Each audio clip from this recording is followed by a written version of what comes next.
We're about a third of the way through 2021, and I just bought a digital modeler that came out in 2016. Why?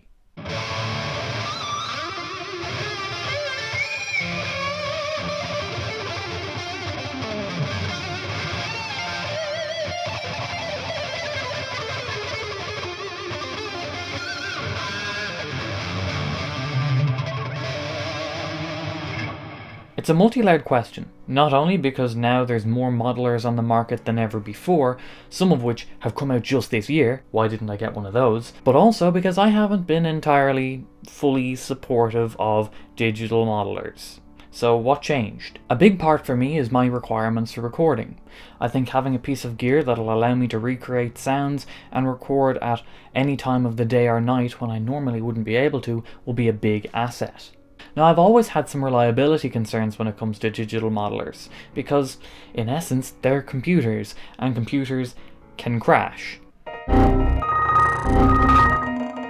That's not to say a valve amp won't fail, they absolutely will, but normally they're a little bit quicker to diagnose and repair. My concerns are that a crash might happen in a live scenario, but as you'll see in a few minutes, I do have backup plans in case something like this happens. I hope it doesn't, but just in case. In truth though, the more I spend with this unit, the more my concerns about reliability are slowly fading away. I haven't had any problems so far. Equally, when it comes to modelers, it's the sheer scale of options that puts me off. Now don't get me wrong, having options is great, but when it's hundreds of amplifiers and hundreds of cabs and then the hundreds of different combinations therein, I would actually like to play some guitar at some point and not be stuck in an endless cycle of A-Bing different sounds. That doesn't sound like fun to me. Traditional amp setups normally don't have an overpowering number of options, and that can be a good thing or a bad thing. In this case, I'll show you how I'm running a rig to kinda have the best of both worlds. But before we do that, let's look at the modelers that I was looking at but didn't go for in the end. There's a lot of modelers out there, but for the sake of time, let's just take a quick look at the more popular ones. The first thing you need to know is, in my search for a modeler, I wasn't interested in what they sounded like. I'm of the opinion that they all sound good. Sure, some require more tweaking than others, but they can all sound good. I wanted something that would incorporate the gear that I already have, and not try and replace it. So with that in mind, let's start with the Kemper. Not really a modeler, more of a profiling amp, in fact the first of its kind. It came out in 2011, and what's nice is if you're an original owner, they didn't really tend to depreciate in value. The one that you bought in 2011 is the same one that you can buy new today. Sure, there's been a few additions to the line with the Kemper stage, the rack and the powered variants, but the overall line has remained consistent. I've played and recorded with a Kemper before, and to my ears it sounded exactly like the amplifiers it was profiling.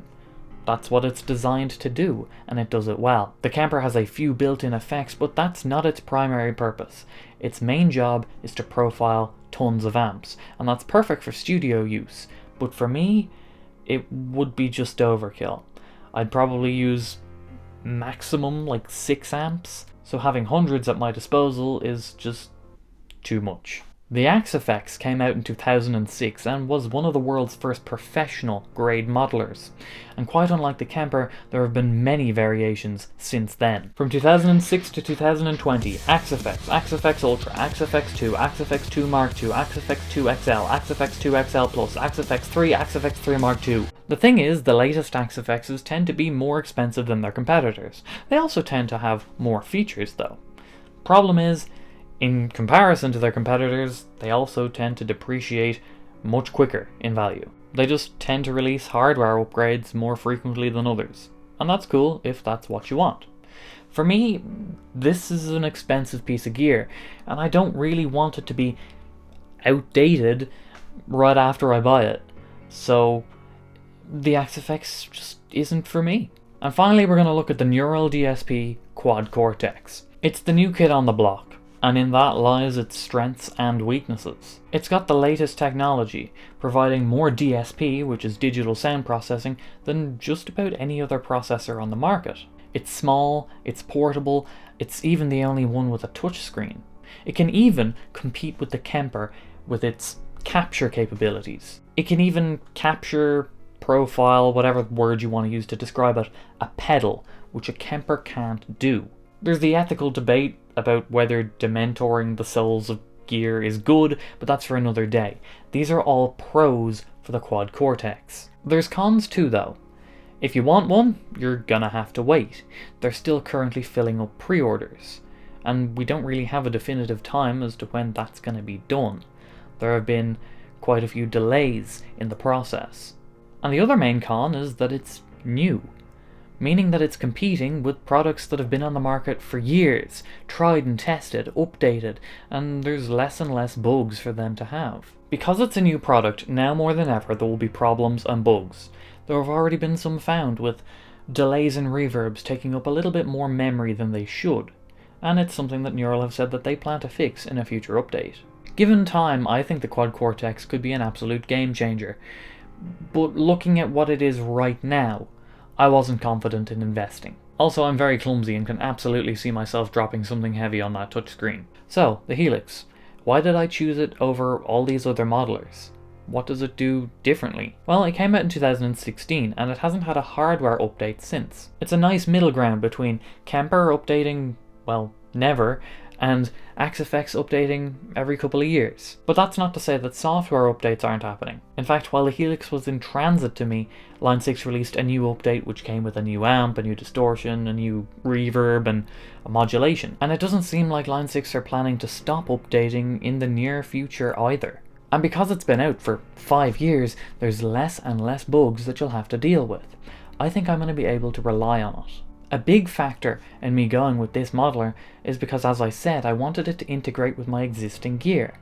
And the Helix has the most loops that you can put external equipment into. I see this as a central control hub for my gear, and as a central control hub, that's why I went for it in rack form. It can stay back here with the amplifiers. The other reason I went for it in rack form is because I like racks. I picked it up secondhand off Reverb, and I'm really liking it so far.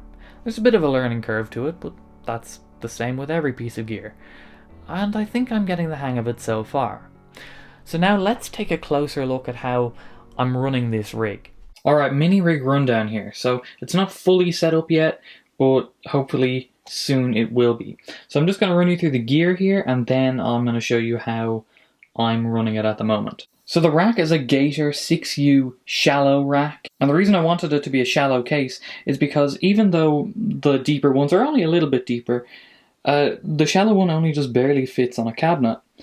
Equally, most things are front mounted, and I'd rather have the center of gravity be a little bit closer to the center of the case as opposed to having a huge empty cavern behind the gear. First thing in the rack is this Adam Hall power conditioner, and does it condition power? Who knows, but what it does do is protect the gear from any problems power wise, and it also just makes everything a lot neater.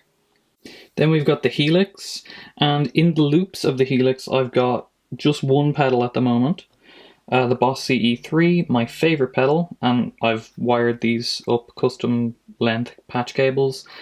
All powered by the Harley Benton ISO 2AC, which is actually really good value. I recommend this. And I've also got a Line6 GE50 wireless, which I don't have plugged in at the moment because I'm just using cable at home, but that's there for any live stuff on the pedal tray. Now remember I said I wasn't fully confident in fully depending on one of these. Well, I have a backup, and it's this. It's the little DV Mark Micro 50 amp. I've got a review up on them, but I can use this as a power amp, just going through, if I wanted to power through a cabinet, but it's also got a preamp in there just in case anything goes wrong with the Helix. But in a lot of cases I want to use the Victory amps that I've got. I've got 2 Victory Krakens, and I want to use them through my cabinets. So what I'm doing is because the Helix has multiple loops that I can put gear into, those are in loops. So I can take the Victory preamp, put it in through the Helix, and then out back to the power amp and power through some cabinets. So far I've programmed in a few different banks of patches, and they're for different scenarios, all basically the same rig, but depending on what I'm using. I could be using the Victory if I've got the Victory on my cabs, or I could be using the DV Mark to power an unknown cab, or I could be just going straight out through the Helix itself. So on one, it's my mono set. I've got an acoustic, clean chorus, and it splits off at the end just in case I was playing live, so I'd have one signal going out to my cabinet, and then I'd have another with an IR going to the front of house. IRs are another thing that there's so many options for, so I just grabbed 4 that I thought I would use. They were free, and I'll link them below as well. So this is where I'm using the Victory preamp section of the amplifier, and I've placed it in there. But for what I'm going to show you sound-wise, I'm just going to show you direct out of the Helix. I'm going to show you an acoustic simulation. That's my 12-string acoustic, but I've got the 12-string sim off, so it's just acoustic.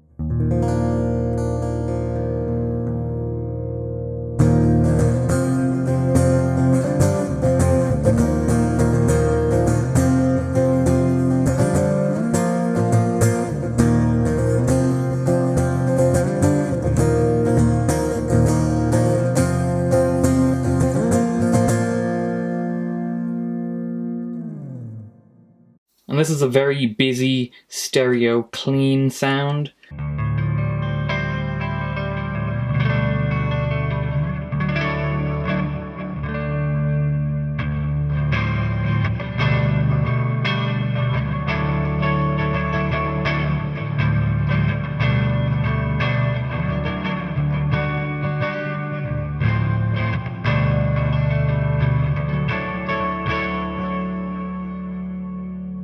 And then I've got a wet-dry type thing that I like as well, and that's high gain.